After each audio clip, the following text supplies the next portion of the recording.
Welcome to episode 39 of Fascinating, a Star Trek podcast. Journey to Babel. In this week's episode, Kirk tries to maintain diplomatic balance as delegates from different worlds travel together on the Enterprise, headed for a conference on the planet codenamed Babel. Meanwhile, the strained relationship between Spock and his father is tested when Sarek comes under suspicion for murder and then falls ill. When the ship is attacked, an injured Kirk must persuade Spock he is fit to return to duty. But will he succeed? Or will the Vulcan prove too stubborn to help save his father's life?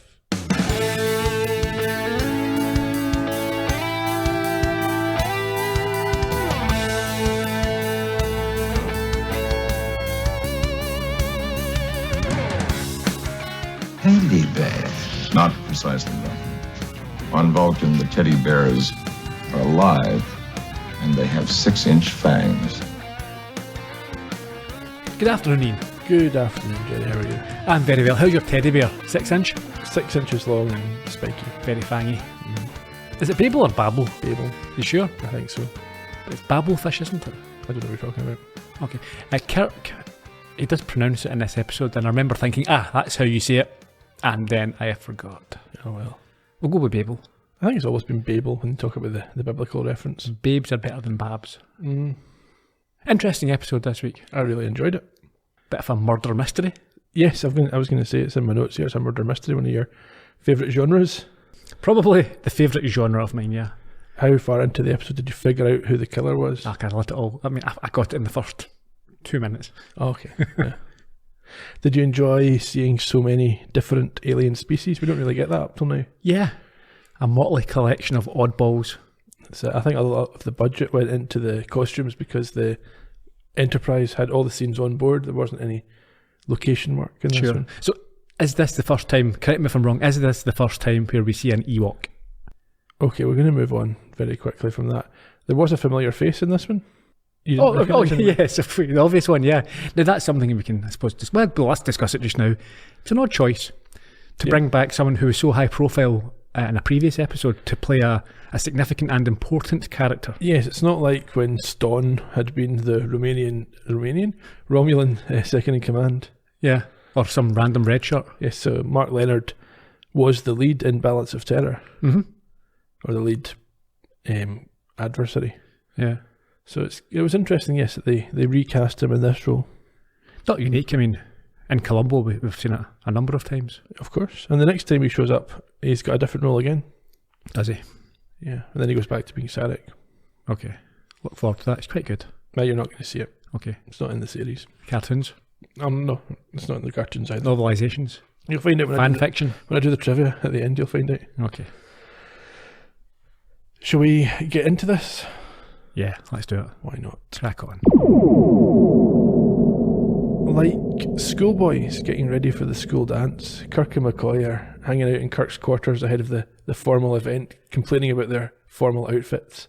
They need to dress up because they are about to pick up some Vulcans who are the last group of delegates, and after that they're able to relax. So the scene is already being set. That's it. They move out into the corridor and McCoy counters that observation of Kirk, saying it's not going to be all that relaxing with a formal reception this evening and then 2 weeks with 114 delegates on board, of which 32 are ambassadors, half of which are mad and the other half short-tempered. Yeah, and why are they there?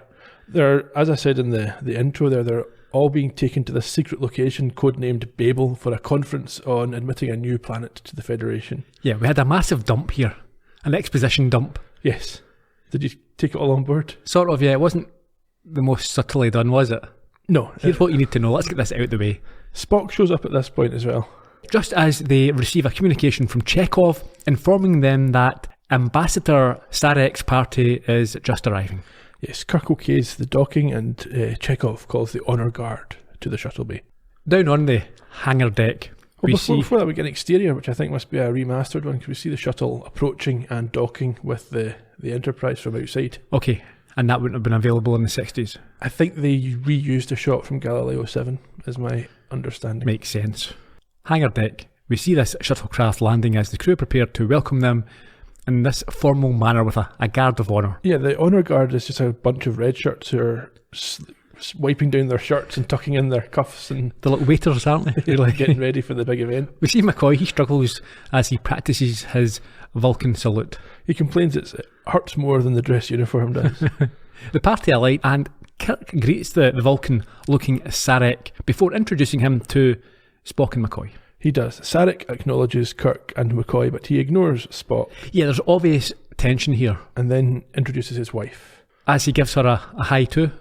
Yes, they do that a few times. I think it's meant to show some kind of affection. Kirk tells them that when settled, Spock will give them a tour of the Enterprise, but Sarek immediately requests someone else. This leads to a cringeworthy moment as Kirk invites Spock to take some time off, head down to the planet and visit his parents. Yeah, why is it cringeworthy? Well, because these are his parents, and he's just not mentioned it to Kirk. Yeah. This is a running theme with Spock throughout the series, the movies, and future series. He doesn't tell people about his family until he's forced to. Why is that, do you think? Is he embarrassed? Or do you think that he thinks it's not relevant? Yeah, it's not logical to get into private matters, I imagine. Okay. They can be used against him, maybe, or there's no positive reason, I guess. We have the credits followed by Captain's Log 3842.3. They are on the way to a neutral planetoid called Babel, and they are acting as I suppose a space taxi to get the visitors to a politically complex council. There's high tension. There is, and we hear this over footage of Kirk running this tour for Sarek and Amanda by himself. Yes, he ends up leading them down to engineering, where Spock stands. I said lurks. He's just kind of hanging around in the background. He's not taking part in this tour, but he's there. Yeah, why is he there in engineering? He's not usually there, is he? I don't know if he's in engineering or if he's following the tour. No, he was there first, I Is he think. already there? Yeah, because they entered and he stood up. He was maybe working.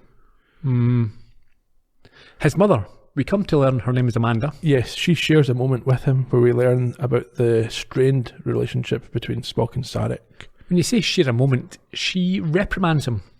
Would you say? Yeah, for being unable to smile despite spending so much time with humans, and for failing to visit them in the last 4 years. Well, Spock's not offended by this, obviously. He thinks humans smile too easily anyway. The conversation is cut short when Sarek summons Amanda. It does. Attend me, my wife. It does this a few times. Is that a line you've ever used yourself? Once, never again. Fair enough. Trying to get Spock involved, Kirk asks him to explain the computer systems to his parents. Sarek takes umbrage at this and points out he was the one who gave Spock his initial computer tuition, and he has nothing to learn from Spock about computers. No, not only that, this I think is one of the main reasons why there's tension between father and son. He assumed that Spock would take this knowledge and work or study at the Vulcan Science Academy. Indeed. Instead, he chose to bugger off to Starfleet. He did, and that's shown, I think, in the new movies. Is it? It is. Kirk apologises for this faux pas, as it were, and Sarek walks off. I think he makes his excuses, doesn't he, before he leaves? Yeah, but that's after Spock disappears as well. Okay. Leaving Kirk with Amanda. Yes, Sarek has suggested that she continue the tour. And by suggested, I mean ordered. Yep. Kirk picks up on this, actually. Does he? Yeah. He does, because after a short conversation about the Vulcan version of Amanda being hard to pronounce, he drops in a line about this sounding like commands from her husband, and she says that that's the Vulcan way. Yeah, well, fair enough. That's the culture. If she's happy with it. Now, this is, I suppose, an important point as well. So her name's Amanda, and her Earth or human translation would be Amanda, because Kirk would be unable to pronounce the Vulcanized version of it. So is this the first time we discover in the show that his mother is not Vulcan? No, we always knew he was half human. Did we always know that? Yeah. I think so. But did we know which was which? I believe yes, because there's a line in it. Well, I don't know for certain, because I can't remember what the line is. It's something along the lines of him saying his father was an ambassador, and it's implied a Vulcan ambassador, I think. Okay. In any case, she goes on to provide a little more background on the strained relationship between her husband and son. You don't understand the Vulcan way, Captain. It's logical. It's a better way than ours, but it's not easy. It has kept Spock and Sarek from speaking as father and son for 18 years. Spock is my best officer. And my friend. I'm glad he has such a friend. It hasn't been easy on Spock. Neither human nor Vulcan. At home nowhere, except Starfleet. I take it that Spock disagreed with his father on a choice of career. Oh, my husband has nothing against Starfleet, but Vulcans believe that peace should not depend on force. Starfleet force is used only as a last resort. We're an instrument of civilization. And it's a better opportunity for a scientist to study the universe than he could get at the Vulcan Science Academy. Perhaps. But Sarek wanted Spock to follow his teachings as Sarek followed the teachings of his own father. They're both stubborn. A human trait, Captain? Bridge to Captain Kirk. Excuse me. Is that Amanda disagreeing with Kirk's assessment there? On what? On whether they're stubborn? Or is she agreeing? I think she's agreeing. Okay. Anyway, you heard Uhura come on comms. Like, no, before we get to that, two things. First, Kirk is lying. Force is a last resort. Well, you remember in the Apple, the first thing he did when he met the alien was punch him in the face. Exactly. They're always in there with their big guns. It's a first resort. Yep. And on a more serious note, has it always been accepted, was it always obvious at the time that Spock and the Vulcans was a sort of symbolism of mixed race relations, that in the 60s perhaps were more taboo than they are these days? Yeah. I don't know to what extent it was emphasised. Spock is very, although he's half human, he acts like he's fully Vulcan, doesn't he? Yeah. I don't know if that was seen as being an example of that or not. Mm. Yeah, anyway, they are interrupted, as you say, by Uhura. There's an odd signal coming in from somewhere nearby, so Kirk raises the alert level. Yeah, not just odd, but they can't pick up much more than the signal itself. She can't identify where it's coming from. Yeah. So that's obviously a cause for concern. Yeah, so as well as the alert, he orders her to carry out some long-range scanning. We then have another captain's log, 3842.4. Yes, we hear this over footage of the delegates at this formal reception. Kirk explains that the conference will consider the petition of the planets of Corridon to be admitted to the Federation. So I think there's a dilithium-rich planet here which has been mined aggressively by people both legally and illegally, so there's some cause for concern, and it's to be decided whether this system should be admitted to the Federation. Yeah, there are some races on board that want the Corridians kept out. Now, I think the Corridian is a collection of planets. It's a system, yeah. It's a solar system, yeah. And because of this tension on board, Kirk is worried that there'll be a lot of trouble before he can drop them off. I think he wants to try and postpone any of the debates until they get to the meeting. Yeah. From what I've gathered so far, I'm with the Corridon people. A lot of people want to use them and abuse them. Yeah, they should be protected. They should be, yeah. We then join this event in the lounge and we see the various aliens enjoying a nice spread that the Enterprise caterers have put on. Yeah, a lot of oddballs here. They're drinking, eating, including a creepy pig man. It's a Tellarite. Don't care what race is or what he's called. Called Gav. No, that just stood out for me. You've got all these these alien type scientific futuristic names, and then if you Gav short for Gavin. Yes, Gav, my mate Gav down the pub. It's short for Gavin. I'm sure that's his full name. Gavin the Tellarite. Gavin, Keith, Kevin. So I'm not laughing at anyone called Keith or Kevin, but yeah, it's just a very odd, mundane. You're name. laughing at folk called Gavin, though. Yeah. No, I'm laughing at this character being called Gavin because it's so regular. Just so, yeah, Gav. Yeah. Anyhow, we see McCoy discussing with Sarek the fact that he has recently retired, although he's only just over 100 years old. 102, and then he goes on to explain precisely what age he is in human years. Yes. Now, this raised a question with me. Okay. Quite a big question, actually. I hadn't considered it before. This race of Vulcans can live well into their hundreds. Yep. Spock will do that, perhaps. You would imagine. So, Kirk, everyone else going to die. Will he take over just by being the oldest person there? Kirk and McCoy and Scotty, surely they're all human. Yeah. They're all going to die in their Yeah. 70s, 80s, if they're lucky, if they get that far with Kirk in charge. And Spock's going to be the last man standing. Well, that's not really how this works, is it? It'll be recrewed by younger people. You don't just have a crew and that's it until they die. No, but yeah, of course. But I'm sure that if he wanted to, he would be someone who they would quite happily give a command to anyway, because if he's not an idiot. You just have to keep watching. Yeah. But leaving aside the whole who's in charge aspect of it, at the personal level, he's got to see all his friends die. We discussed this earlier, or the other week there, about, eternal life.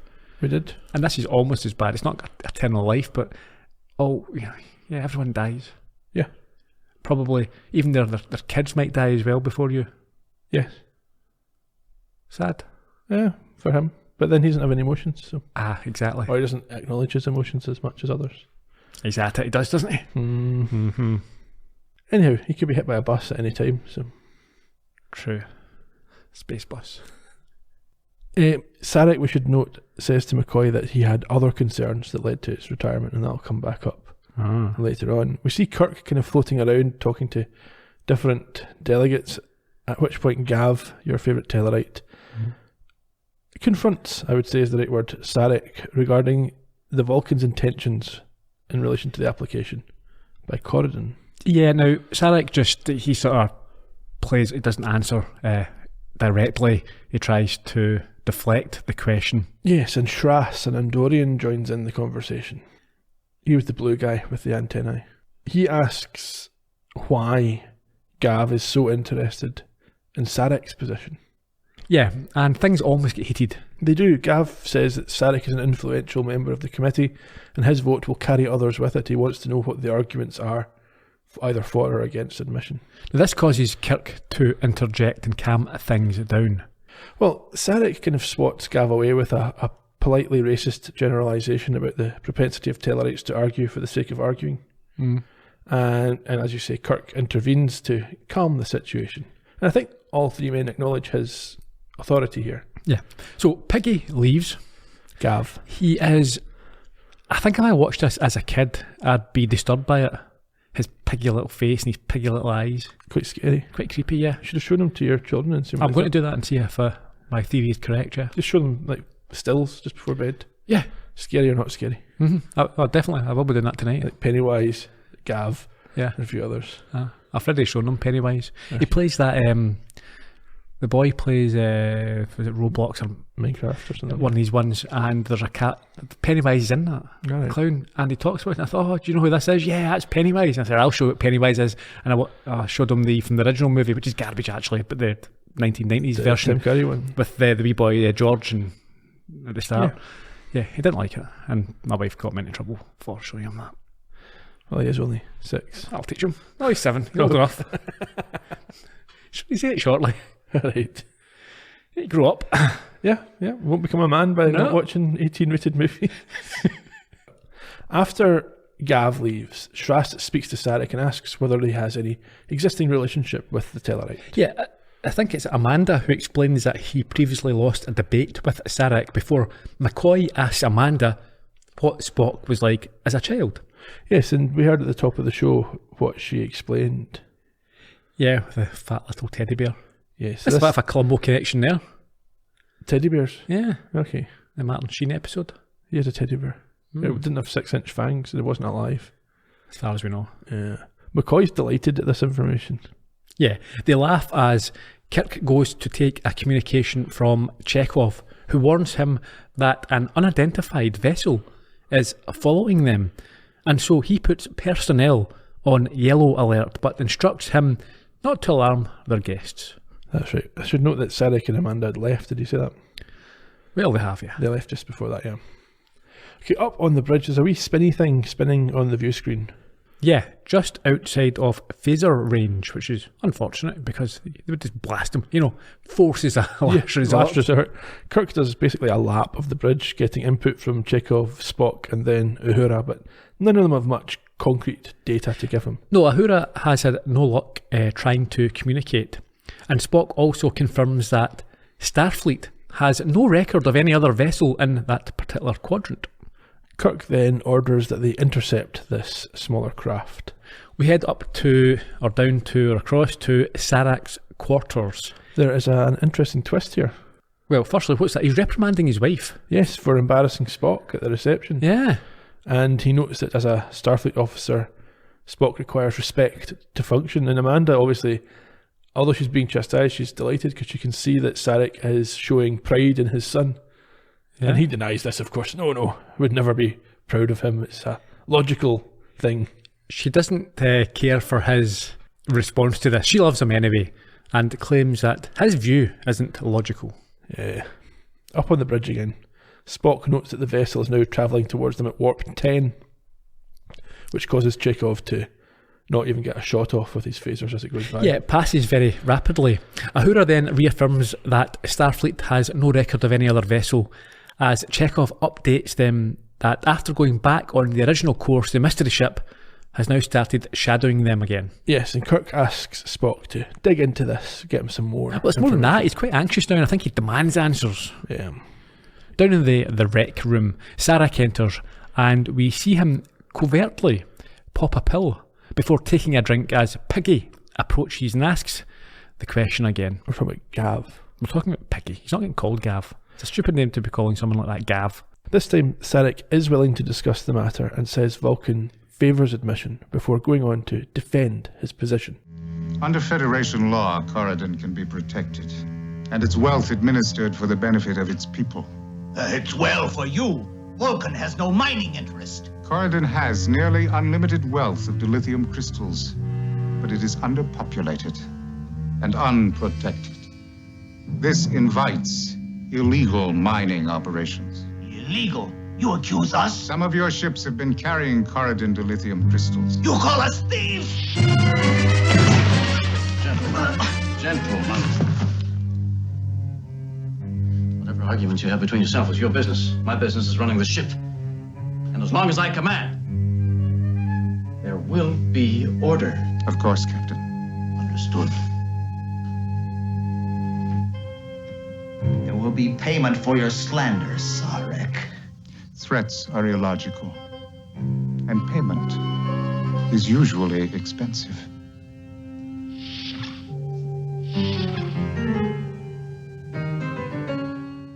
Bit of a ham-fisted intervention by Gav there. By Piggy. Yeah. Out in the corridor, a red shirt finds said Piggy upside down in a chute, dead. Yeah, I presume this is a little bit later on. Clearly. He tries to raise Kirk on comms, and he's sitting there naked in his quarters. Yes, a topless Kirk. He's obviously just been with one of the female ambassadors. Yeah. In real life, Shatner had been working out a little bit and thought, it's time now again for me to show it off, give the audience what they want, or the certain aspects of the audience. We don't see who's in the room with him, but he makes his way to the corridor where... Now, before that, I've got an issue. Okay. So this red shirt calls and says that he has found Piggy and he's been murdered. Yeah. There's no way he can tell he's been murdered. Well, he's dead. Yeah, but that's and not... He's hanging from the roof. No, he could have fallen down that tunnel or chute, whatever it was. That's an engineering tunnel. He wouldn't be in there for I'm sorry, it's not his position to declare murder. He said he's found someone who is dead. He's just reporting what he sees. He could be corrected later. He should be corrected later. Don't you just give me the facts, sir? He's been murdered by... Yes. Anyway, yes, Kirk then joins McCoy at the scene of the crime, the potential crime, as you might say. And Spock is there too. Yeah, we cut to McCoy inspecting the body and telling Kirk that he was killed from a broken neck administered by an expert. Away you go. Someone with a particular set of skills. And Spock Liam says... Neeson. Yeah. Spock says there's only one person that could possibly be a Vulcan. They have special neck-breaking techniques. Yeah. It's known as what? Tal Shire. Is that not Rocky's wife? Adrian. Yeah. Talia Shire? Yeah, you get it there. Yeah, that this technique is it's used for mercy killings on, or was used for mercy killings on Vulcan. Yes, back when they had the old executions. Kirk looks a bit awkward as he tells him about the recent argument between Piggy and his father. Yeah, Spock says Sarek would not kill without reason, because that would be illogical. However, If he had a reason, he would be capable of it. very capable. Well, okay.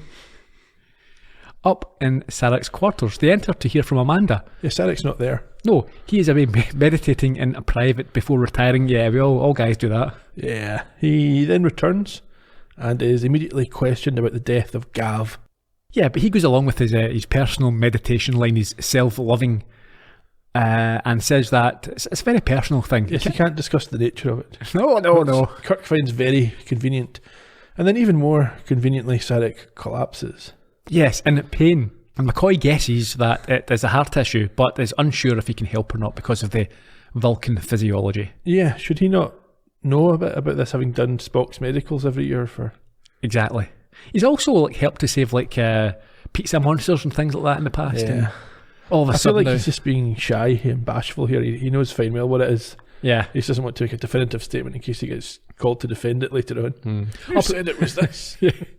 Up in the bridge, Kirk approaches Spock at his console and offers his apologies, condolences about his father's condition.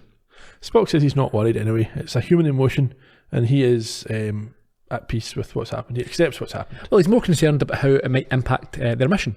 Yes, because he's an important ambassador. He also has some information about the wee spinning ship. What's that? It's manned and small.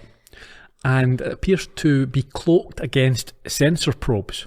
Kirk notes that neither the Romulans nor the Federation have anything like that technology. As Uhura interrupts to say that she's picked up the last part of her transmission. Yes. So before that, Spock also adds that it's probably not the Klingons. Yeah. Yeah, so Uhura says it's communicating with somebody on board the Enterprise. Yeah, someone has a personal receiver. Obviously Sarek. But Spock is not able to decode the transmission. Kirk asks Uhura to tighten her scans to the interior of the ship so that the next time this happens, they can pinpoint the transmission's source. Down in the sickbay, Kirk and Spock join McCoy and Chapel to hear that it is probable that Sarek had a heart attack, but an operation will be necessary to know for sure. Yes, Amanda says this has never happened before, but Sarek contradicts her. Yeah, straight away. Don't be stupid. This is my fourth. What? Stupid woman. Yeah, he said 2 in Vulcan, and 1 just earlier. He's on medication for it. She has no idea. Yeah, but one of them is also his alibi because it was whilst Gav was being murdered. Yeah, we say alibi. He admits there was no witnesses. Well, that's it. It's not much of an alibi. No, it's not an alibi at all, actually, is it? No. McCoy isn't sure about the treatment options, and Spock and others start chipping in. Spock suggests cryogenic open heart surgery. I think was it either Amanda or Sarek has a view as well, and then McCoy kind of chips back a little bit, these sort of amateur doctors, and says that the procedure would need a lot of blood, and just then Nurse Chapel comes in and says there's not a lot of blood. Well, not a lot of Vulcan blood. Yes, and although Spock has a matching blood type, his blood would need filtered to get rid of the human elements. Yeah, McCoy, however, claims that giving so much would kill Spock as well. And Amanda finds herself, I suppose, in a very awkward, unenviable position. Which one do I save? Yeah. My husband, who orders me about, and I've just found out has been lying. I don't really know much about him. He's always having heart attacks. Or my son. Yeah. And Spock's about to offer his father's odds of survival, but is told by Amanda to shut up, basically. Yeah. We're now in the sort of office area of McCoy's. Yes, a wee bit later on. Yeah. Spock's obviously given McCoy some data on a procedure that is experimental but may work. Yeah, McCoy's not happy with this at all. He says it's very dangerous. It's only been tested on Rigel 5. Is that where those 3 miners live? It was, yeah. So on one of them? Hopefully. Or maybe one of the... Well, it's on a Rigelian, so they weren't native. They must be occupying a different planet in the system. Yeah. Yes, McCoy also says that this procedure strains the spleen and liver and would kill Sarek if he tried it. No. But what it does do is it speeds up the replenishment of blood. Yes, but using it directly on this patient is not an option. He explains this to Amanda, who has entered, and even though Spock is keen on trying it, I think she's... Well, no, what Spock wants to do is use it on himself. Yeah. So he wants to be subjected to this procedure so that he can generate more blood, which can then be used to treat his father. Also known as a blood transfusion. Yes, but an accelerated one. Sure. Amanda's not happy, and Spock says that the 2 of them are condemning Sarek to death, which is ironic given what's about to happen before going back to work. Out in the corridor, Kirk has got himself into a fight. This came from nowhere. This guy just sneaks up and starts beating him. And for once, we see some real consequences. Yes, Kirk gets stabbed before knocking out his assailant and struggles to contact Spock on comms. Yeah. Did you say that it's the blue Andorian weirdo? It was a different Andorian, but yes. Was it a different one? Yeah. Okay. He manages to communicate with Spock before getting into a good old-fashioned swoon. Yeah. Spock then records a captain's log or a first officer Spock log. Spock log.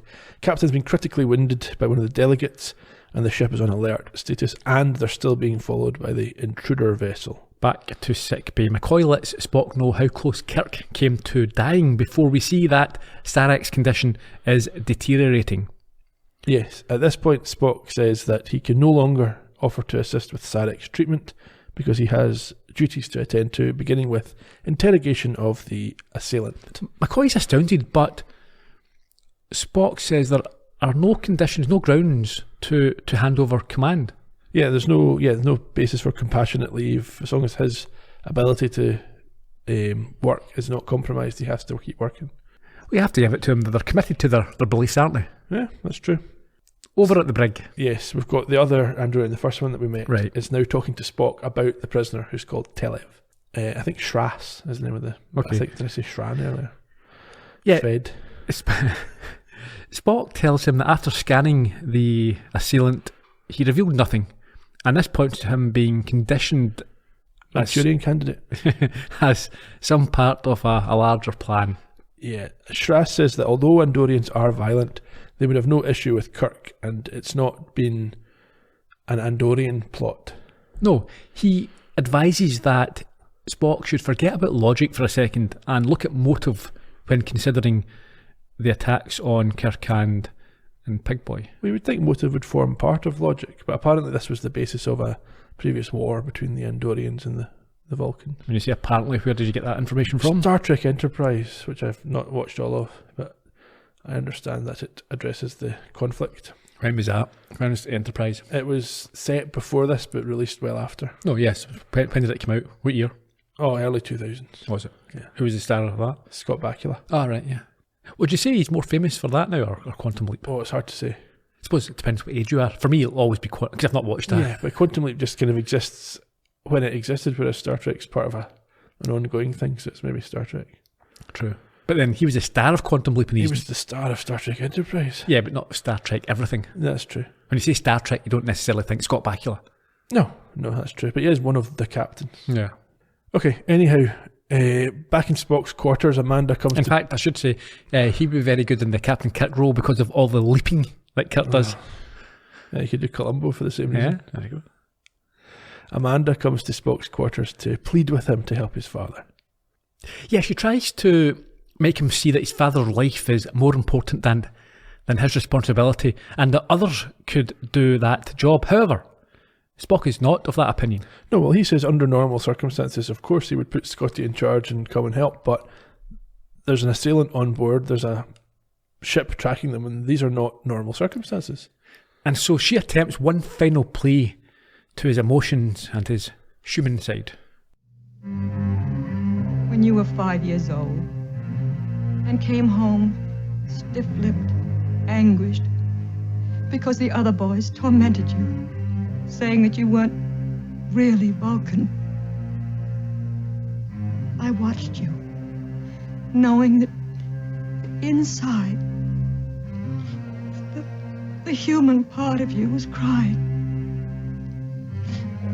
And I cried too. There must be some part of me in you. Some part that I still can reach.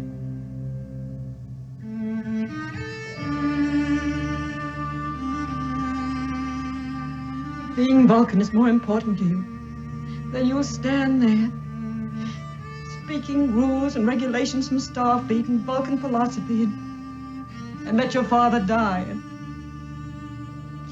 and I'll hate you for the rest of my life. Mother. Well, go to him now, please. I cannot.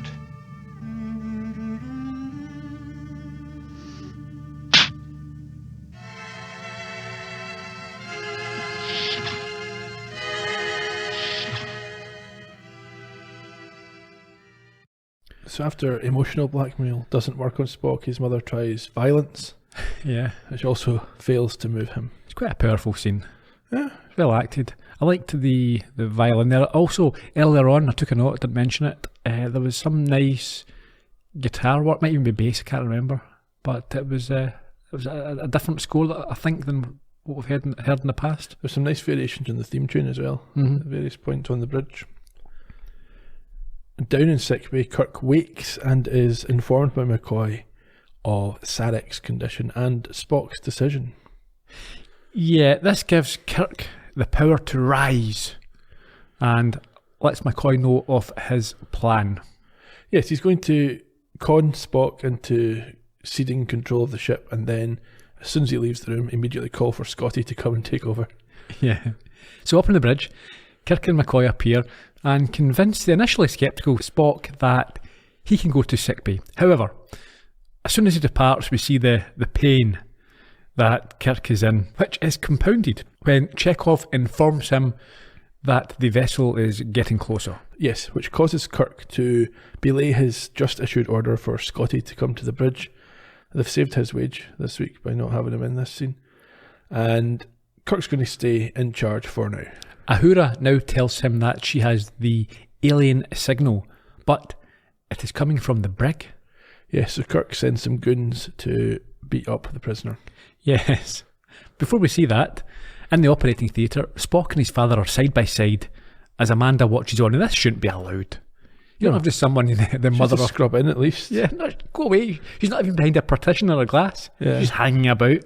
Germs. Nah, it's not good. Not even germs, but emotionally it's not good. What if something goes wrong? You don't want that person there. Yeah, she's grabbing people and stuff, yeah. Just as he's about to be sedated, something occurs to Spock. What's that? Well, he doesn't get a chance to tell us. Well, he sort of mentions that he talks about he's just realised the that usage patterns. The power utilisation curve is abnormal and it can be used to identify them.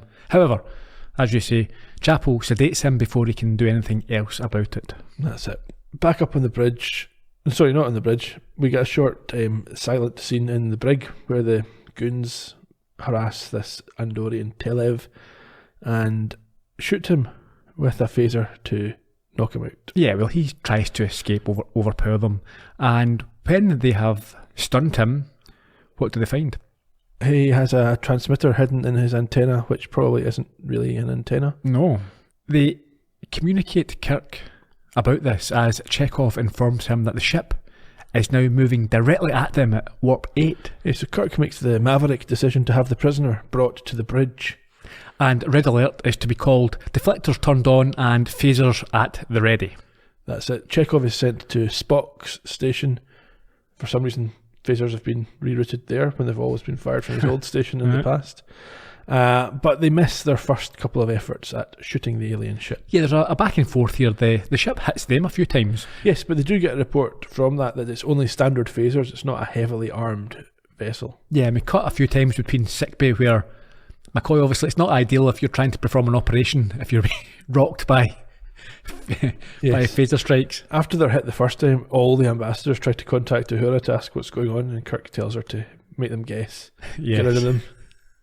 They try a full torpedo spread, and that's ineffective, at which point Sarek's heart stops, and McCoy has to call for a cardio stimulator. Yeah, an old portable machine. Well, yeah, because the power's gone out on the new one. Sure.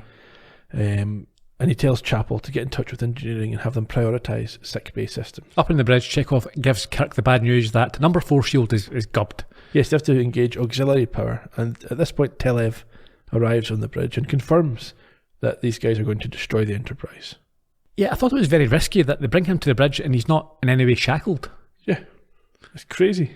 They obviously don't think he's got any ability to do anything, but they've been shown that they're wrong on that so many times. You usually don't want to underestimate anyone. What they at least did not do is lock him in engineering by himself. With a screwdriver. Diverts controls to everything. Anyway, I think Kirk is wanting to have a bit of theatre here. So he has engineering turn down the power on one side of the ship so that they look like they're dead in the water. And then the second side. Yeah, and at the same time he's asking, I think he notes or he remarks to this Andorian that he's not an Andorian. Yeah. He wants to know who he is, but he's not for talking. No. As the alien ship approaches the apparently stricken Enterprise, Kirk has to hold his nerve until it's in just the right spot. And at this point, Kirk accuses the chap of being a spy with the function of causing disruption through terror and murder. And obviously to get to this point where they're so confused about what's going on, this attack can happen. Yeah. The closer the ship gets, the more tense we are, but eventually Kirk has phasers fired and it disables the alien ship. Yeah, much to the disbelief of the prisoner. Yeah, I think he realises just at the last minute what they're doing. Yeah, he actually says that. Oh, okay, you're baiting the... Yeah. Oh crap, we didn't think about this. Kirk then opens a hailing frequency to ask if it wants to surrender. But before they can, what happens? Self-destruct. It does. And they soon discover that the prisoner is about to follow suit. Yes, he says that he also has orders to kill himself and takes some poison, estimating he has 10 minutes left to live. And about 5 seconds later, he regretfully announces that he has miscalculated. He embarrasses himself there, doesn't he? Haha, I've got 10 minutes. Now, in this 10 minutes, I'm going to tell you all why you're all wrong and what our grand plan is and what the future holds. You've only beaten one of us, but they're all... Oh, no! Idiot. Taking too much of it. Surely you get one dose and you can't, like... You don't have a whole bottle and you've got to judge it yourself. You take a tablet or it's in your tooth, a vial or whatever, yeah, and that's just enough to do it. He overdosed. Here, it's a manifesto. Oh, Viva no. la Revolution. Oh. So he's dead on the bridge, and Kirk heads down to sickbay to see what's going on. Yeah, he also seems to have made a miraculous recovery. Well, it seems that way, but we'll find out shortly that it is not. Yeah, he's no time for McCoy joking around as he demands to know how Spock is. Amanda comes out and invites him through. Yeah, she invites him through to the recovery area. Yes, Spock and Sarek are both seated and alive. And we get a good old-fashioned murder, she wrote wrap-up. That big-headed Vulcan stand. I couldn't have pulled him through without it. Some doctors have all the luck. Captain, I believe you'll find the alien. We damage the ship. They destroy themselves to avoid capture. Bones, Othello's body will be brought to your lab. I want an autopsy performed as soon as possible. I think you'll find he's an Orion, Doctor. Orion? Intelligence reports that Orion smugglers have been raiding the Corridan system. But what would they gain by an attack on Starfleet? Mutual suspicion and interplanetary war. Yes, of course, with Orion carefully neutral. They'd clean up by supplying dilithium to both sides and continue to raid Corridan. The thing that confused me was the power utilization curve. It made them seem more powerful than a starship or anything known to us. That ship was constructed for a suicide mission. Since they never intended to return to their home base, they could use 100% power on their attacks. The thing I don't understand is why I didn't think of it earlier. You might have had something else in your mind. It hardly seems likely. No, but thank you anyway. And you, Sarek, would you also say thank you to your son? I don't understand. For saving your life. Spock acted in the only logical manner open to him. One does not thank logic, Amanda. Logic. Logic. I'm sick to death of logic. Do you want to know how I feel about your logic? Emotional, isn't she? She has always been that way. Indeed. Why did you marry her? At the time, it seemed the logical thing to do.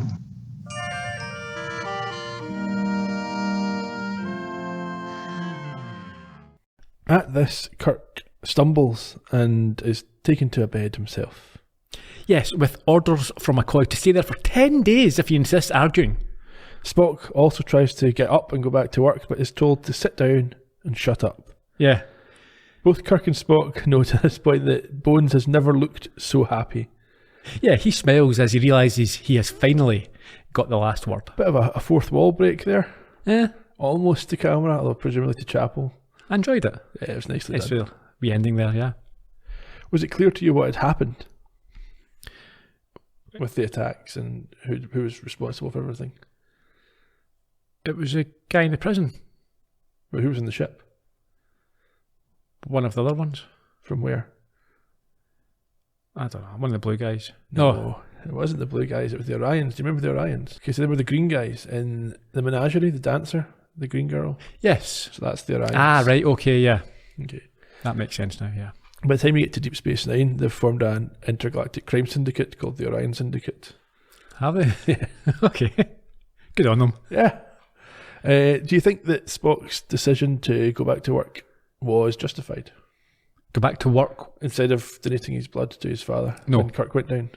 No. I mean, I think it's in his mind it'll be justified. I mean, if that's the code that he lives by, then yes, I suppose you can't just simply change your tune when it suits you. That's what he says. Yeah. It wouldn't be for a human, no. You don't think the threat to the Enterprise was great enough that he was obliged to see it through to a resolution? No, because he didn't do anything that other people... Like, he didn't know what he was going to have to do. He knew that they were under attack. It was very conceited to think that he is the only one who could have... I'm far better than Scotty. Well, it's his responsibility as the next in command. No, I mean, I'm not saying it's something that you should dismiss or laugh at, but I would not have made that decision myself. Did you have a favourite amongst the various alien species? I liked one of there's a dwarf. Okay. And interestingly enough, I'll give you my bit of trivia here. He was uncredited in The Wizard of Oz. Okay. What did he play? He didn't play Toto. No. Okay. And I like Pig Boy. Gav? Yeah. No, I'm not calling him Gav. Sorry. Why won't you call him Gav? It's his name. It just sounds... He needs to have a more alien type name than Gav. Why? It's just not an alien type name. Kevin. Just Gav. His name's Gav. Shut up for Gavin. Yeah, we'll call him Gavin if you want, but you can't. No, I'm not calling him Gavin either. Piggy. Gavin's worse. Call him Pig Boy. That's the end of it. That's rude. It's not rude at all. He looks like a pig. He's got a pig snout and piggy eyes. Fair enough. Any other thoughts on the episode? Yeah, I liked the building on Spock's backstory, finding out more about his family, about the relationships, and maybe why he is how he is, where he gets it from. Yeah, and it built on comments that had been in earlier episodes, little bits and pieces. Yeah, I thought that was very good. One of my favourites, I think. I think this episode balanced sort of the different aspect of comedy, of threat, of information providing, character building, development. It done it all quite well. A little bit of world building as well. You get a bit more sort of general. A very rounded episode. Yeah, and a good one. I enjoyed it. It was aired originally on the 17th of November 1967 and directed by our old friend Joseph Pevney. This was the 9th of his 14 episodes, and again, if you want to hear about him, go back to the podcast for Arena. Dorothy Fontana wrote it. We've talked about her in some detail in the past, so I think the podcast was Tomorrow is Yesterday, where I went into the most detail about her. Mark Leonard, when he appeared in Balance of Terror, I said, we'll hold off till he shows up again. We'll talk about him then. So he played Sarek, and this was his second of 2 appearances in Star Trek, in the original series. He also appeared in shows like Planet of the Apes and Here Come the Brides, as well as 2 episodes of Star Trek The Next Generation and a number of Star Trek motion pictures. He died of cancer in 1996 at the age of 72. Jane Wyatt was already a 3-time Primetime Emmy winner and had a star on the Walk of Fame by the time she played Amanda. This was her only appearance in the original Star Trek series, but she would reprise the role in one of the movies. She was best known for her 200 episodes of Father Knows Best, and she died in 2006 at the age of 96. Now, we mentioned Father Knows Best last week, I think, so my understanding is she played Hedford from last week's Mother, I think. Okay. Also, did she, watching it in a high definition, she looked as if she had a lot of, she was aged up. Okay. I don't know if that's correct. What age would she have been here? Because she was born in 1910, so she'd be 58, so she wouldn't be that much. No, but I think she looked old. I don't know, maybe she just had really 57. Baggy eyes, but around about the eye areas it looked very wrinkly, and it looked as if it was bad makeup. Yeah, so if Sarek's meant to be 100, what's the equivalent human age? Maybe 60, 70, so she's maybe aged up 10, 15 years. Hopefully. We've not offended her. Is she still alive? No, she's dead. When did you say she died? In 2006, when she was 96. Dead. Yeah.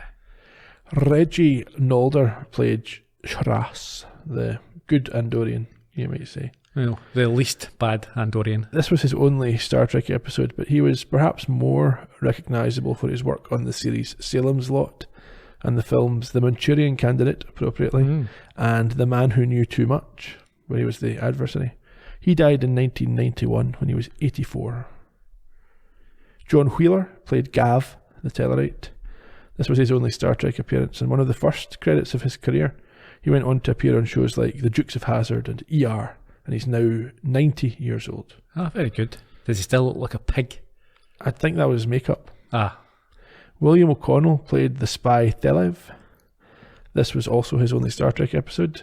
He also appeared in shows like The Twilight Zone and Charlie's Angels, and he's now 87 years old. It's all right. And like we mentioned before, there's no other Columbo connection apart from the regulars this week. In terms of some trivia, Mark Leonard was only 7 years older than Leonard Nimoy, despite playing his father. Ah, yeah, okay. The Andorians, which are the blue guys with the antennae, the Tellarites, which are the piggy-faced men with the beards, the Humans, which are the annoying righteous ones, and the Vulcans, who are the logical guys, are apparently the 4 founding members of the Federation. There you go. You'll find that out later on. Maybe not in this show. Sarek and Amanda, as we've mentioned in the actors' credits, don't show up again in the series, but this is not the last that we will see of them. And they also appear in Star Trek Discovery with new actors playing them. In terms of international titles, only Japan really veered away from a literal translation. They went for Waxe Orion no Shinryaku. Is that wax on, wax off, you say? Don't think you can say that. No? No, I think that's possibly racist. Is it? It translates as Invasion of the Planet Orion, which isn't quite what happened. Right. Close enough. And it kind of gives away the answer in the title. Yeah, spoilers. Next week, you'll be very, very pleased to know, is the 11th episode of Season 2, Friday's Child, featuring the return of one of your favourite alien races. Ah, right, okay. Martians? Yes. Brilliant. So we'll see you in a week's time. In the meantime, we're all over social media on Twitter, Facebook, Instagram, and there's the website StarTrekPodcast.com. There's a post up for every show where you can leave your thoughts and reminiscences. We're at Trek Podcast on our social media channels, and we look forward to speaking to you in the days ahead. Until then, cheerio. Bye bye.